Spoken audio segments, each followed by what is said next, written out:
Hello, my dear friends, and welcome to JBC English Learning Academy. I am so happy that you are here with me today.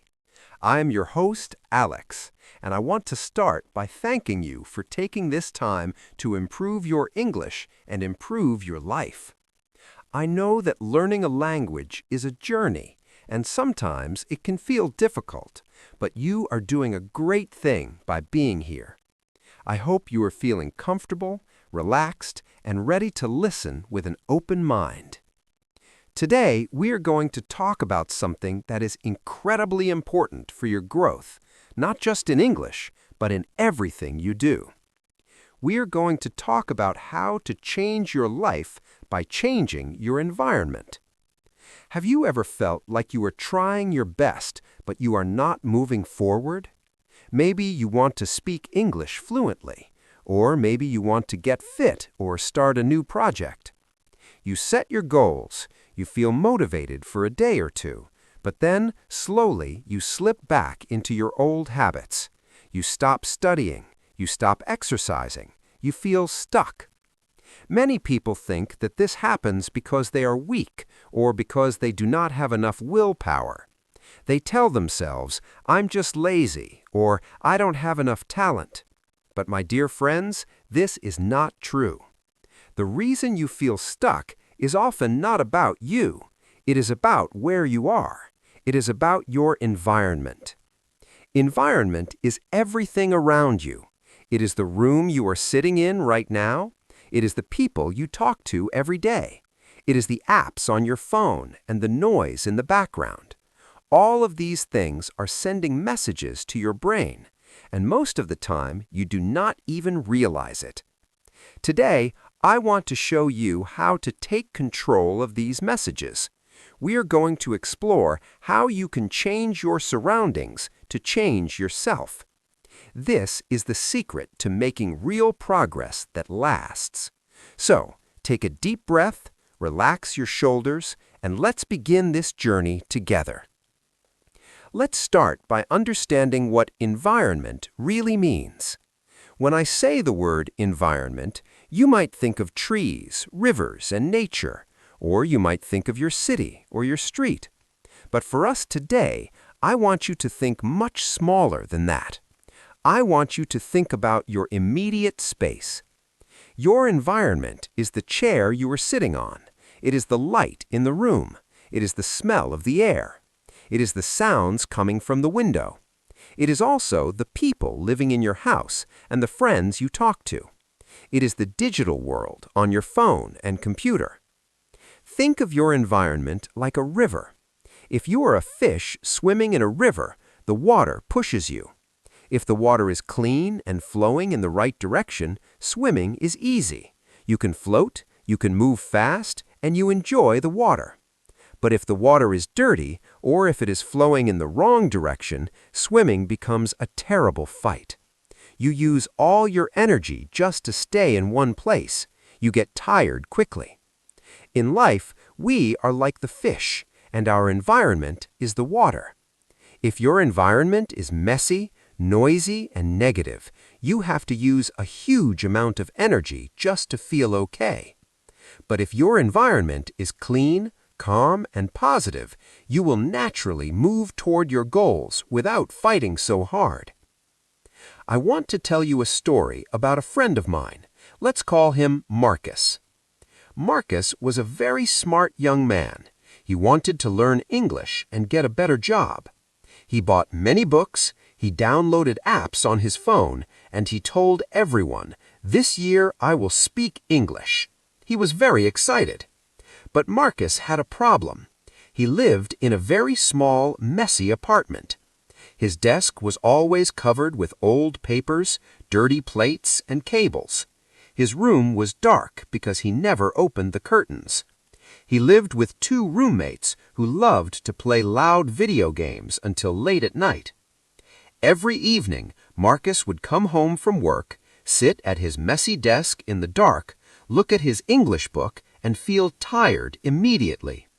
He would try to read one page, but the noise from the other room was distracting. He would look at the mess on his desk and feel stressed.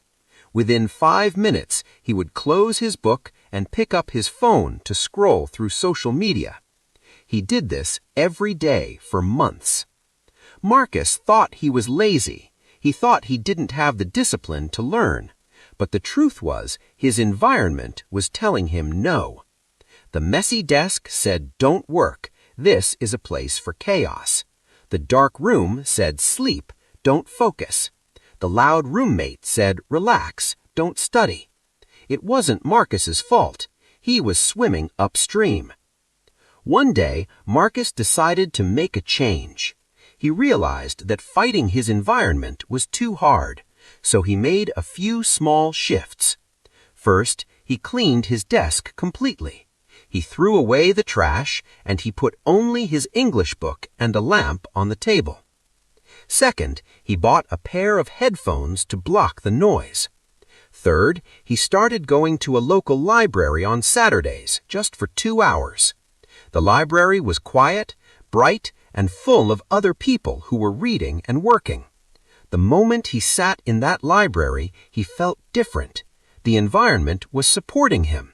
The silence helped him think. The sight of other people working made him want to work too. Suddenly, studying English became easy. He didn't need to force himself. The environment carried him. In 6 months, Marcus improved his English so much that he got a new job. He didn't change his brain, he changed his space. This is the power we are talking about today. We can divide our environment into 4 main layers, and I want you to think about each one in your own life. The first layer is your physical space. This is your room, your desk, your office, or even your bag. Look around you right now. Is your space clean or messy? Is the light good or bad? Is it comfortable? Physical space matters more than we think because our brains are constantly scanning our surroundings. If your eyes see clutter, your brain feels clutter. If you see chaos, you feel chaotic. But if you see order, you feel calm. You do not need to buy expensive furniture or move to a new house. You just need to create one small corner that is just for you and your goals. It could be just one chair.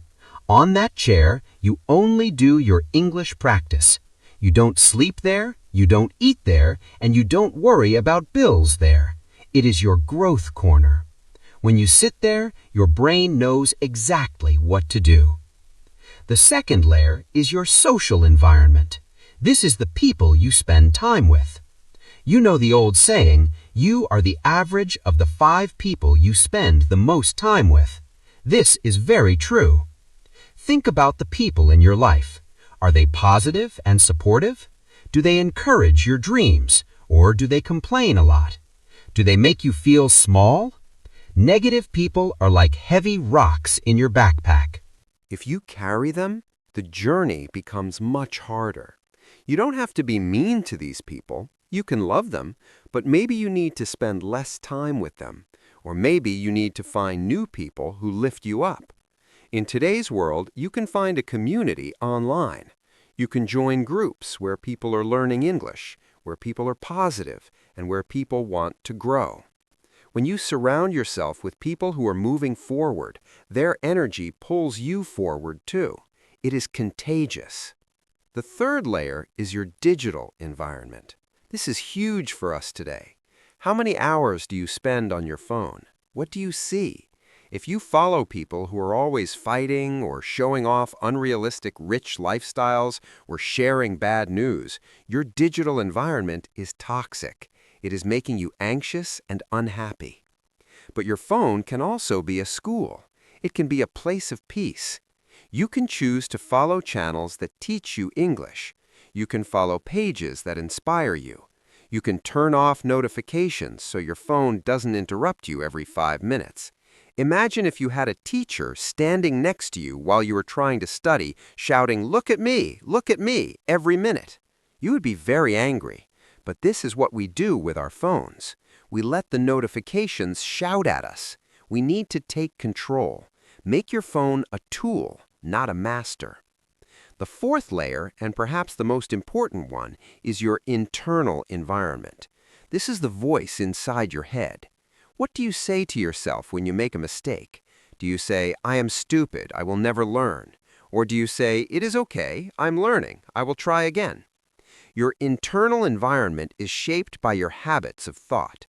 If you constantly criticize yourself, you will be too afraid to try new things. But if you are kind to yourself, you will be brave. Changing your internal environment takes practice.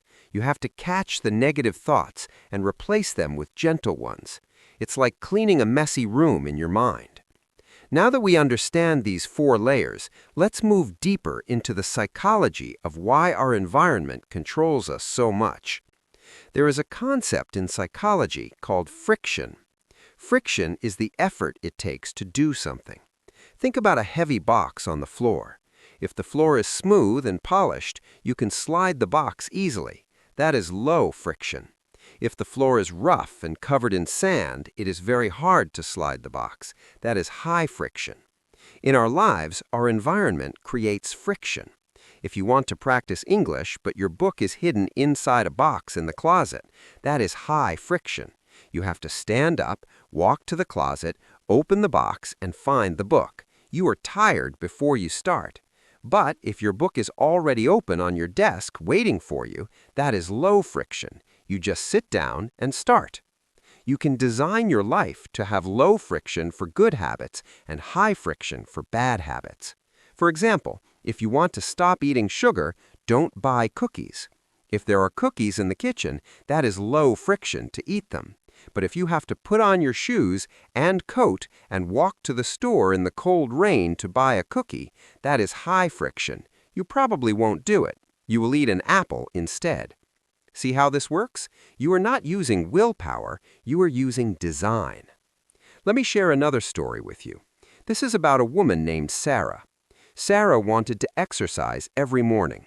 She bought running shoes and nice workout clothes. But every morning when the alarm rang at 6, she would press snooze. She would stay in bed because the bed was warm and comfortable. The environment was pulling her back. She felt guilty. She thought, "I have no motivation." Then she read about friction. She realized that her morning routine had too much friction for exercise. She had to wake up, find her clothes in the dark, go to the bathroom, get dressed, and tie her shoes. It was too much work while she was sleepy. So she changed the environment. The night before, she laid her workout clothes on the floor right next to her bed. She put her running shoes right there too. She put a bottle of water on the table. When the alarm rang, she didn't have to think. She just rolled out of bed, put on the clothes that were waiting for her, drank some water, and walked out the door. She removed the friction. She didn't need to be a super motivated person. She just needed to make it easy. And now she runs every single day. She changed her environment, and that changed her behavior. We can do the same thing for learning English. Think about the friction in your study habits. Do you have to search for your notebook every time? Do you have to find the right page? Do you have to find your headphones? Stop fighting that battle. Set up your space the night before. Open your book to the right page. Put your pen on top. Plug in your headphones. When you come to your study space, everything should be waiting for you like a welcome friend. This small change can make the difference between studying and not studying. Another powerful psychological tool we can use is called priming. Priming is when your environment prepares your brain for a certain activity. Have you ever walked into a library and suddenly felt quiet and serious? You didn't decide to be serious. The atmosphere of the library primed you. The smell of old books, the sight of shelves, the silence, all of these cues told your brain, be quiet and focus. You can use this at home. You can create a study ritual. Maybe your ritual is to make a cup of tea before you study. The smell of the tea, the warmth of the cup, these things become a cue. Every time you smell that tea, your brain knows, oh, it is time to learn English. Or maybe you listen to the same piece of classical music every time you read. Your brain creates a link between that music and focus. After a while, you just press play and your mind switches into learning mode automatically. It is like magic. You are training your environment to work for you. Now, we must also talk about the invisible environment of time and routines. Our lives are made of habits, and habits are just loops in our brains. The loop starts with a cue, then an action, and finally a reward. For example, you come home from work. That's the cue. You feel tired, so you sit on the sofa and watch TV. That's the action. You feel relaxed and entertained. That is the reward. Your environment helps create these loops. If your sofa is right in front of the TV when you walk in the door, the cue is very strong. To change a habit, you don't just need to try harder. You need to change the cue. You need to interrupt the loop. Let's say you want to read English instead of watching TV. You could walk in the door and go to a different room. You could leave your book on the kitchen table. You could create a new cue. When the cue changes, the action changes. It is not about fighting yourself. It is about rewiring the system. We also need to talk about the noise around us. Our world is very noisy. We have traffic noise, construction noise, music from neighbors, and the constant noise of our phones. This noise keeps our brain in a state of stress. When your brain is stressed, it cannot learn new things effectively. It is too busy watching out for danger. To learn well, you need a sense of safety and calm. This is why finding a quiet spot is so important. But sometimes you cannot find a quiet spot. If you live in a noisy city, maybe you cannot escape the noise outside, but you can change the noise inside your head. You can use headphones with white noise or brown noise. These sounds are very steady and calming. They mask the distracting noises of the world. They create a bubble of peace around you, even if you are on a noisy bus. If you are wearing your headphones and listening to the sound of rain or a soft fan, you can be in your own peaceful environment. You can transform a chaotic place into a sanctuary for learning. Let's pause for a moment and reflect on your own digital world again, because it is such a big part of our modern environment. Think about the last time you opened your phone. What was the first thing you saw? Was it a notification that made you happy, or was it something that made you feel anxious?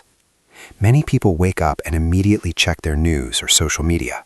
They start their day by reading about wars, disasters, or seeing perfect lives of rich celebrities. This primes the brain for negativity. They start the day feeling the world is scary, or I am not good enough. That is a terrible way to start your learning journey. Imagine if you ate a heavy, greasy meal for breakfast. You would feel slow and tired all morning. Negative information is like junk food for your mind. Instead, try to create a digital morning routine. Maybe your phone rule is no news until lunch. Maybe for the first hour of the day, you only listen to something positive, like an English podcast or common music. Feed your brain good food in the morning, and it will work better for you all day. Protect your attention like it is gold, because it is. Your attention is your life. If you give your attention to things that don't matter, you lose your life. If you give it to your growth, you build your life. Now, as we move forward in our discussion, I want you to think about the idea of default mode. Most of us live on default mode. We do what is easy. We do what the people around us do. We do what we have always done. But to change your life, you have to switch off default mode. You have to become the designer of your life. You have to ask yourself, does this space serve me? Does this person help me? Does this app make me better? If the answer is no, you have the power to change it. It might feel uncomfortable at first. Change is always a little scary, but staying the same when you are unhappy is even scarier. You are worth the effort. You deserve a space that helps you fly, not a space that keeps you on the ground. We are going to move now to the second part of our journey, where we will look at how to identify the specific things in your environment that are hurting you and exactly how to fix them step by step. Welcome back to the second part of our episode on JBC English Learning Academy. I am Alex, and I am so glad you are still with me. We have been talking about the power of environment. We talked about the layers of your world: physical, social, digital, and internal. Now we need to put on our detective hats. We need to look closely at your life and find the traps. These traps are the things that are secretly draining your energy and stopping your progress. You might not see them because they are so normal to you. They are like a background noise that you've stopped hearing, but once you identify them, you can remove them. The first trap is the clutter trap. Clutter is visual noise. When you look at a surface that is covered in things, your brain tries to process every single item. Even if you don't realize it, a small part of your brain is looking at that stack of old magazines, that pile of clothes, that random cup. It creates a low level of constant stress. It uses up your mental RAM. This is why it is so hard to focus in a messy room. You are trying to learn English grammar, but your brain is busy processing the mess. To fix this, you don't need to be a professional organizer. You just need to start small. Pick one small area, maybe just your desk, maybe just the top of your dresser. Clear everything off, wipe it clean.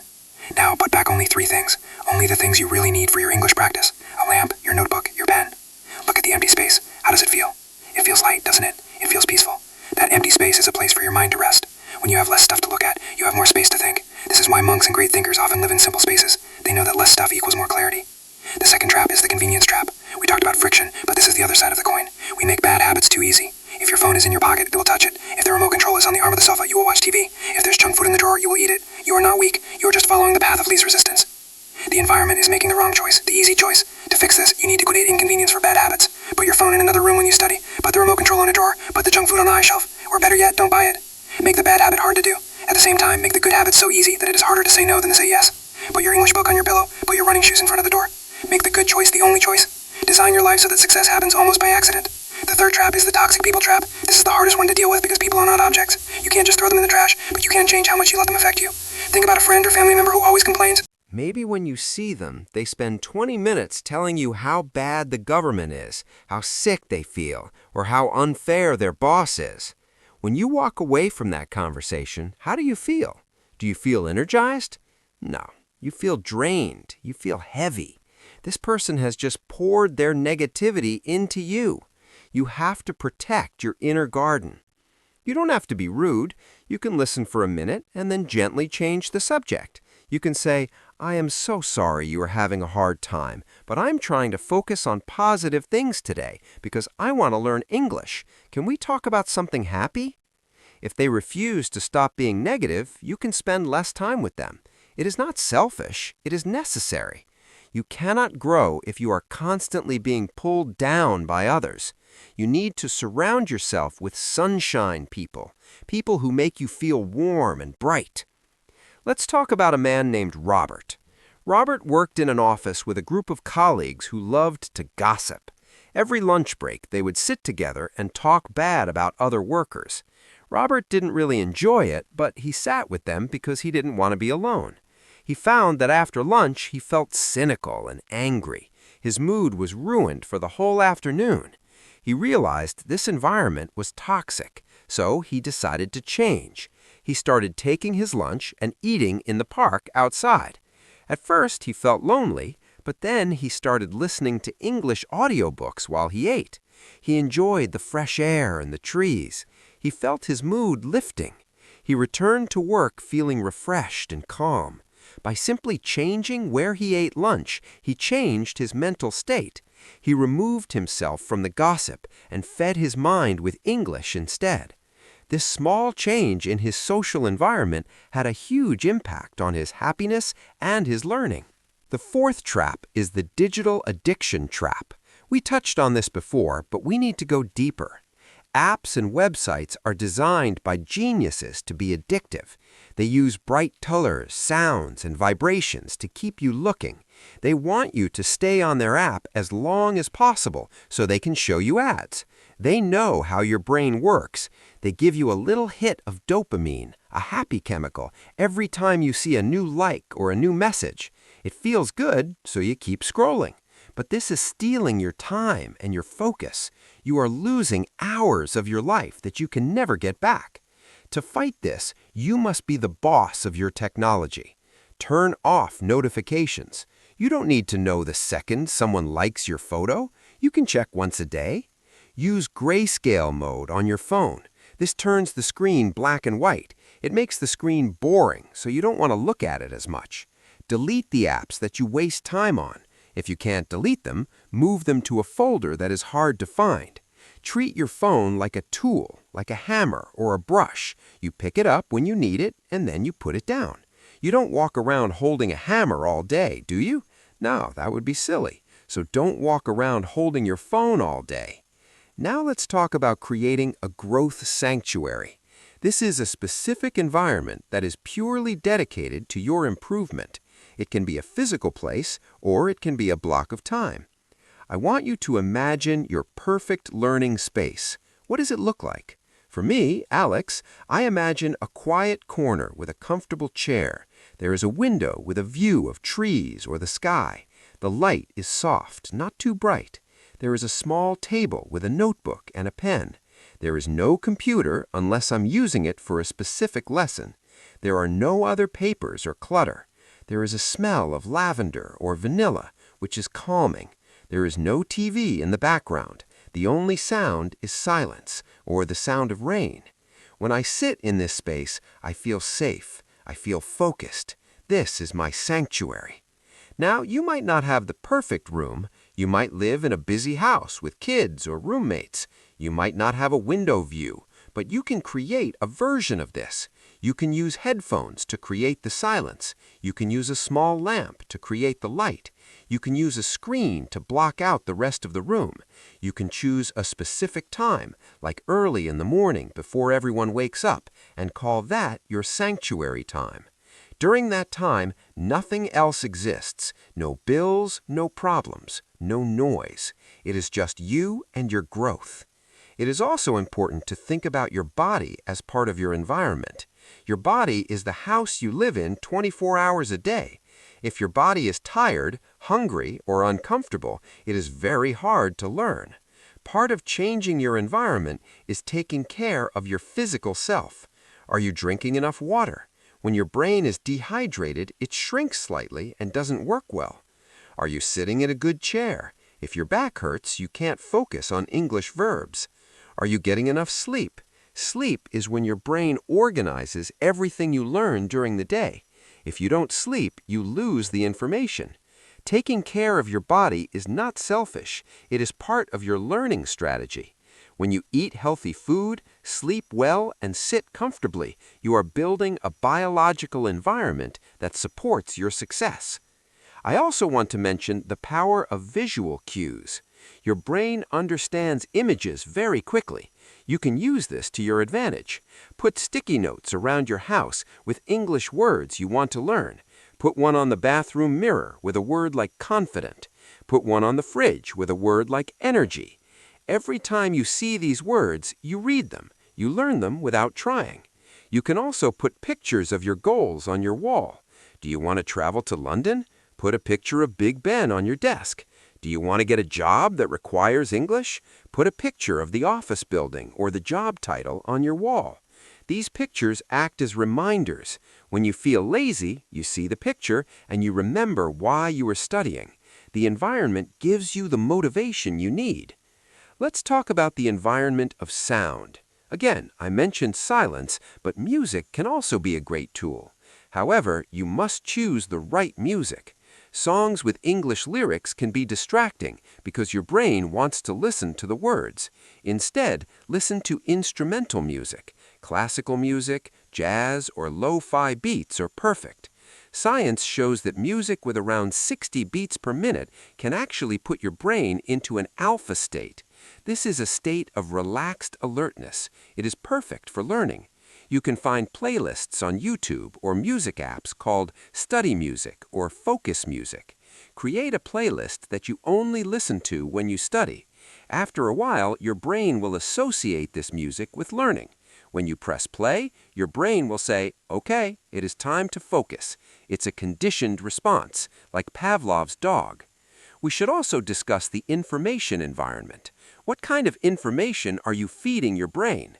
If you spend all day reading simple comics or watching silly cat videos, your brain gets used to simple, easy things. It becomes weak. You need to challenge your brain gently. This is where English listening practice comes in. You are listening to me now. I am speaking at a steady pace. I am using good grammar, but I am keeping it simple. This is the perfect level for you to stretch your English muscles. You are training your brain to understand spoken English. Make this a part of your environment.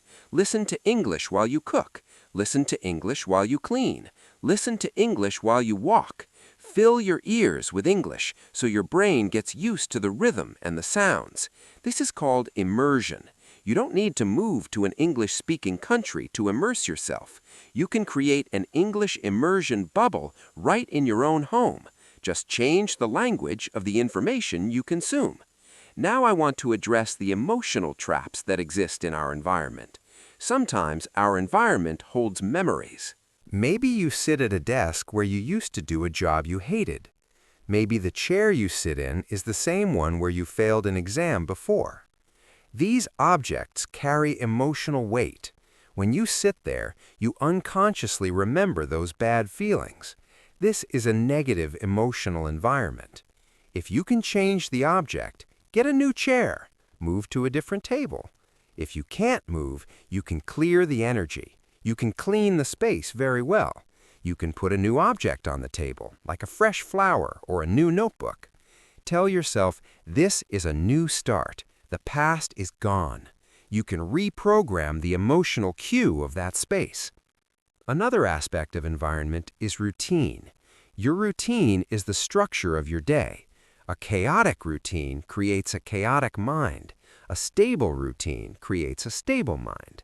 You don't need to have a strict schedule like a robot, but having a general rhythm helps. For example, try to study at the same time every day. Maybe it is always at 7 in the evening. When 7 o'clock comes, your body and brain start to prepare. You get into the habit. It becomes automatic. You stop thinking, should I study? You just do it because that is what happens at 7. This removes the need for willpower. It just becomes part of your day, like brushing your teeth. As we near the end of this part, I want you to think about the concept of protecting your flow.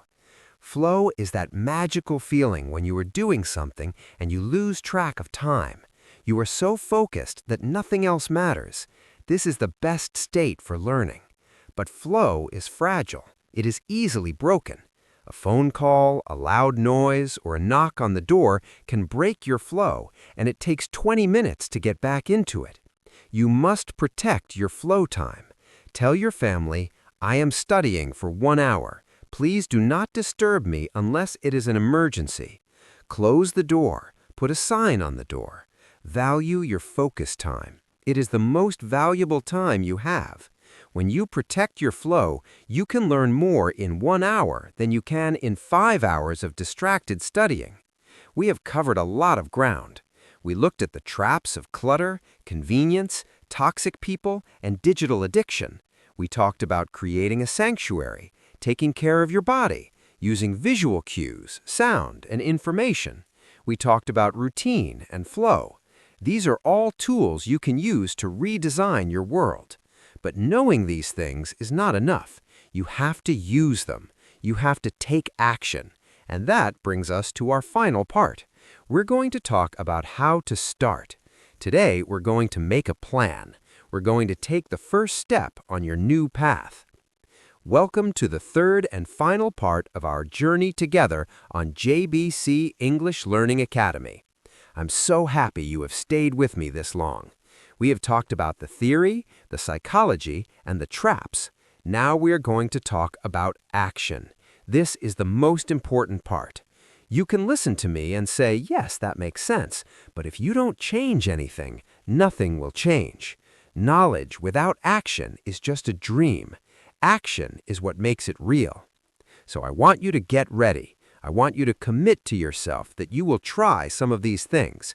You don't have to do everything at once. We're going to take small, gentle steps, but we are going to start today. The first step is awareness. You need to become a detective of your own life. I want you to look at your study space right now. Be honest with yourself. Is it helping you or hurting you? Look at your desk. Is it messy? Look at your phone. Is it full of distractions? Look at your calendar. Are you giving yourself time to learn? Just notice these things without judging yourself. Don't say, I am so messy, I am terrible. Just say, oh, I see that my desk is messy. That makes it hard to focus. Awareness is the first key to change. Once you see the problem, you can fix it. The second step is the 5-minute cleanup. This is a magical tool. Set a timer for just 5 minutes. That's all. In that 5 minutes, clean your study area as fast as you can. Throw away the trash, stack the papers, wipe the dust, move the cup. Do not worry about making it perfect. Just make it better. When the timer rings, stop. You will be surprised at how much better the space looks, and you will feel a little spark of accomplishment. That spark is motivation. Don't wait until you have hours to clean. Just do 5 minutes. Do it today, right now. If you can, your future self will thank you. The third step is creating your English trigger. We talked about cues. I want you to choose one specific action that will trigger your English practice. It could be something you do every day anyway. For example, maybe you drink coffee every morning. Decide that when I pour my coffee, I will listen to one English podcast. The coffee becomes the trigger. You don't have to think about it. You pour, you listen. Or maybe your trigger is putting on your headphones. When I put on my headphones, I speak English out loud for 2 minutes. Connect your new habit to an old habit. It's like hooking a new carriage to a strong train. The train is already moving, so the new carriage follows easily. The fourth step is finding a learning partner. This changes your social environment. It is powerful to know that someone else is counting on you. It doesn't have to be someone you see in person. It could be a friend on the internet. You agree to text each other when you finish your daily practice, or you agree to talk on Zoom once a week. When you know you have to tell your partner, "I did my practice today," you are more likely to do it. It makes you accountable. Also, a partner can support you when you feel tired. They can say, "Come on, you can do it." We all need that sometimes. If you don't have a partner, be your own partner. Write a journal. Every day, write down what you did. Be accountable to yourself. Now, we must talk about setbacks. You are going to have days where everything goes wrong. You will be busy. You will be tired. You will forget to study. You might go a whole week without practicing. This is normal. This does not mean you have failed. It does not mean you should give up. Imagine you are walking down a path and you trip over a stone. You fall down. Do you lie there forever? No. You stand up, you dust off your knees, and you keep walking. That is what you must do with your habits. If you miss a day, don't say, "Oh, I broke my habit, it's over." Just say, "Oops, I missed a day. I will start again tomorrow." Be kind to yourself. The journey to fluency is a marathon, not a sprint. It takes time. There will be ups and downs. The important thing is that you never quit. You just keep coming back to it. Let's talk about the story of a woman named Elena. Elena is a very busy mother with 2 children and a full-time job. She wanted to learn English, but she thought she had no time. She felt guilty because she would start a course and then stop after a few days because she was too busy. She thought her environment was impossible. But then she changed her perspective. She realized she had small pockets of time everywhere. She started using her dead time. Dead bed time is when you are waiting for something or doing something that doesn't need your brain.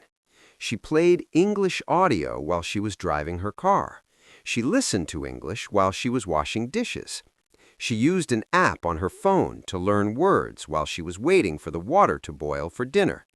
She didn't find big blocks of time. She used small pieces of time.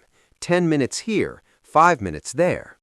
Because her environment was full of English audio, she was immersed in it constantly. Within a year, she could understand almost everything. She changed her environment by filling the empty moments with learning. You can do this too. Look for your dead time. Another common problem is the perfectionism trap. Many people say, "I will start learning when I have the perfect textbook," or "I will start when I have a whole hour free," or "I will start when I feel more confident." But the perfect time never comes. You will never feel perfectly ready. You just have to start with what you have, where you are. Start with a bad textbook. Start with 10 minutes. Start while you are scared. Action is the cure for fear. Once you start doing something, the fear goes away. So don't wait for perfection. Start with imperfection. Make mistakes. Mistakes are good. Mistakes are how we learn. If you are making mistakes, it means you are trying. Celebrate your mistakes. I also want to encourage you to make your environment fun. Learning should not be a punishment. If it is boring, you will stop. So find ways to make it enjoyable. Watch funny videos in English, read comic books in English, listen to songs in English and try to sing along, play games in English. If you like cooking, find recipes in English and follow them. If you like sports, read about sports in English. Connect English to the things you already love. If you love something, you will spend time on it. If you spend time on it in English, you will learn. It is simple. Make your learning environment a place of joy, not stress. Let's talk about the visualization of your future self. Close your eyes for a moment. Imagine yourself 1 year from today. Imagine that you followed this advice. You cleaned your space, you reduced your distractions, you practiced English every day in your little sanctuary. What does your life look like? Imagine you are sitting in a cafe, maybe in London or New York, or just in your own city. Someone asks you a question in English. You understand them perfectly. You answer them without thinking. You speak smoothly. You feel confident. You feel proud. How does that feel? It feels amazing, doesn't it? Hold on to that feeling. That feeling is your fuel. When you feel lazy, remember that vision. Remember that you are becoming that person. Every small step you take is building that future version of you. We also need to think about the environment of your mind. We talked about negative self-talk. I want you to start a new habit. Every time you catch yourself saying something mean to yourself, like, "I can't do this," I want you to stop, pause, and say, "No, that is not true. I am learning. I can do this step by step." Change the script in your head. Be your own best friend. If your friend was struggling to learn English, would you say, "You are stupid, give up"? No, you would say, "Don't worry, keep trying, you are doing great." Say those things to yourself. Be kind to yourself. This positive inner environment is just as important as your clean desk. As we come to the end of this episode, I want to summarize the main points.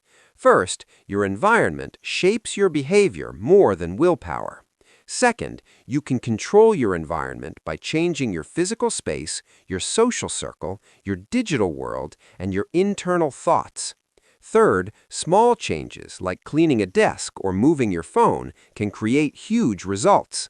Fourth, you must protect your focus and create a sanctuary for learning. And fifth, you must be patient and kind with yourself as you grow. This is Alex from English Influency, and I want to leave you with the final call to action. I don't want you to just listen to this and forget it. I want you to choose one thing, just one thing that you will do today. Maybe it is cleaning your desk, maybe it is deleting a distracting app, maybe it is finding a quiet corner and deciding that's your new English spot. Whatever it is, do it today. Don't wait. Your future self is waiting for you to make the change. Every expert was once a beginner. Every fluent speaker was once a silent learner. You are on that path. By changing your environment, you are clearing the road ahead. You are making the journey smoother, faster, and more enjoyable.